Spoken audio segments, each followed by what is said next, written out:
Good evening, class. My name is Christy Townsend, and my presentation today will be discussing the global economy and how one country's economy takes its toll on other economies across the nation. Global economy is the international economic activity and network of individuals, businesses, governments, and organizations that collectively make decisions about production and consumption worldwide. Global economy is what allows the power to market goods and services in various countries across the globe. Often, one country's economic state will affect another country's economy. While the United States was once considered the monopoly that ruled the entire global economy, this is not the case anymore. In today's global economy, the U.S. only holds approximately 25% of the power. Recently, the global economy has been faced with a financial crisis, referred to simply as the global financial crisis. While it is believed that this crisis started with the United States, the majority of countries are feeling the economic crunch from it. This financial crisis has taken a toll on banks, the housing market, unemployment rates, and the economy as a whole, not only in the United States but in other countries as well. The global economy, sometimes referred to as world economy, consists of all the various economies across the globe.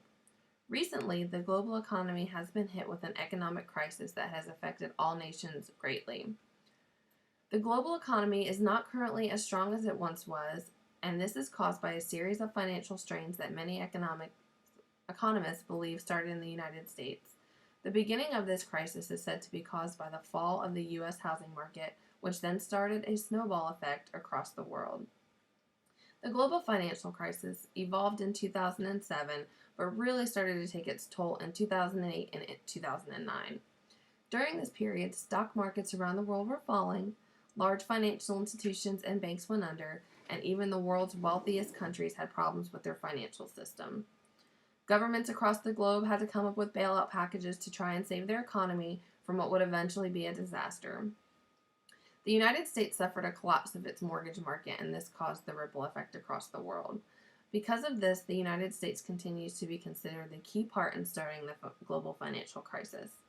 With an outrageous increase in foreclosures and delinquencies, financial institutions were losing money on real estate loans. This caused a huge financial strain on these companies, which eventually led to the institution failing. The rise of delinquencies and foreclosures also caused the real estate market as a whole to crash, which made refinancing existing loans almost impossible and deterred consumers from wanting to buy homes.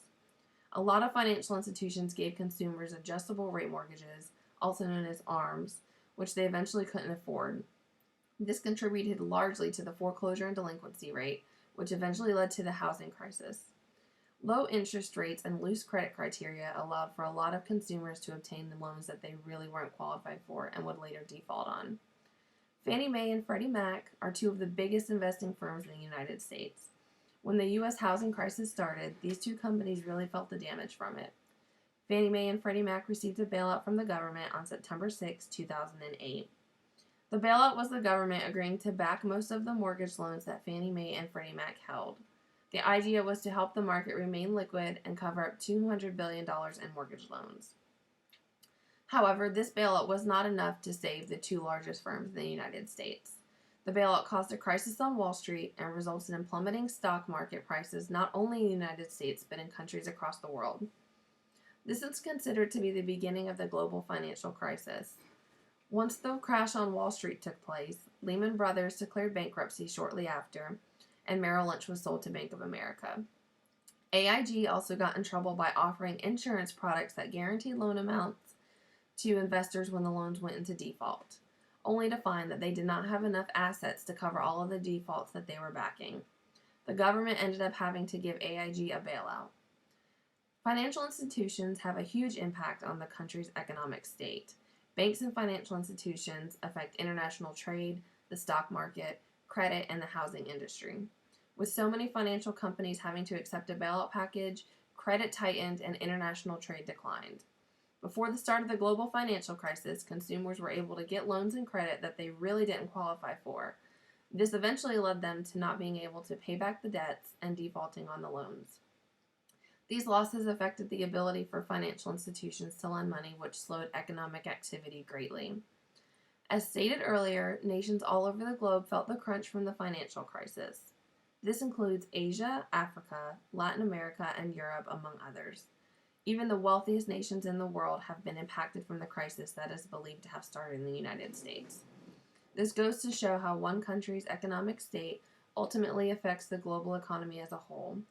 Economic turmoil may start in one country, but it then trickles down to the rest of the globe and affects economies across the board. While Asia has not been impacted as much as some other countries, its economy has definitely felt the impact of the crisis. Asia's currency value and stock market have been on a downward trend. Also, since a large portion of the world's goods and services are produced in Asian countries, their production and job stability has been affected by other countries' poor economies. With many countries experiencing an economic slowdown, there has been social unrest in Asia. Production of many goods and services have been interrupted due to the lower demand of these products from other countries. India and China are among the world's fastest growing and largest nations, but even these growing economies have been affected by the economic financial crisis. From 2007 to 2008, India's economy grew by 9%. However, from 2008 to 2009, it slowed down to only 7.1% growth. While the economy is still growing, the sharp downturn is a great concern for the country. China has experienced a similar sharp downturn in its economy's growth as well. The main concern for China's economy, however, is not growth, but unemployment. China has been facing social unrest over the growing risk of unemployment.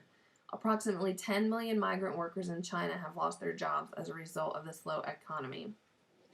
China's Commerce Minister Chen Deming stated that, quote, "The biggest challenge to China is the unemployment rate." Leaders in Asia have demanded that there be a reform of the international monetary and financial systems, and believe that the United States should give up some of its veto power at the International Monetary Fund. By doing this, Asian leaders believe that there would be more room for developing countries to improve economically. Africa's economy slowed to just 1.5% growth in 2009, much less than the predicted 3.25%. Africa's largest economy, South Africa, entered into a recession for the first time since 1992. The country has also experienced a credit squeeze. Africa has also been forced to start cutting out health care and HIV program costs because of the economic crisis. Europe's economy has been hit hard with the financial crisis as well. A large number of banks and major financial companies have failed, and many others have needed bailouts. Iceland has been particularly hit hard since their economy is very dependent on the financial field. Iceland's banking system ultimately collapsed and was depending on various governments to try and rescue their economy. This situation put a huge strain on the Iceland government. Russia is another country that has been hit hard with the financial crisis. One of Russia's key imports is oil, and a sharp decline of oil consumption really made its mark on Russia's economy. However, Russia recently took over Saudi Arabia to become the world's leading producer of oil. This is projected to help the scarred Russian economy to slowly bounce back. Latin America has experienced low economic growth mostly because of their close trade relationship with the United States. Mexico's economy has particularly been affected and seems to be suffering more than surrounding countries in the region. Brazil, Chile, Colombia, and Peru are in a state of recovery and are expected to see a result of improvement in the future, according to the International Monetary Fund. Venezuela's economy is still in a state of recession. Experts believe that it will be another 2 years before the global economy fully recovers from the destruction of the financial crisis. The financial crisis has definitely taken a heavy toll on economies across the globe. The U.S. alone has spent about $5 trillion in bailouts and attempts to save the hurt economy. There has been much debate as to whether or not these government bailouts really help the economy, or if they just in fact hurt it more by digging a bigger hole of debt. This $5 trillion tab, ran it by the U.S. government, included the bailout for Fannie Mae and Freddie Mac, AIG, and a $700 billion Emergency Economic Stabilization Fund. In a statement issued in September 2010, Subhashi Panichpaki, head of the UNCTAD Trade and Development Agency, advised countries that the global economy still faces a huge threat from global market imbalances. He stated that food, energy, housing, and financial markets are still in a recession state. Because of this, economic growth is impossible. He also warned that slashing government spending and intervention will not help the global economy to bounce back. Panichpacky's recommendation is to keep creating jobs, not cutting back, and the world will be on its way to a healthy economy. The statement goes to show that the global financial crisis is still in full effect and it is still impacting nations all over the globe. Economies are still in a state of shock, and it could be years before we see an incline in positive economic activity. Economists predict that 2012 is when the economy will start to bounce back to normal.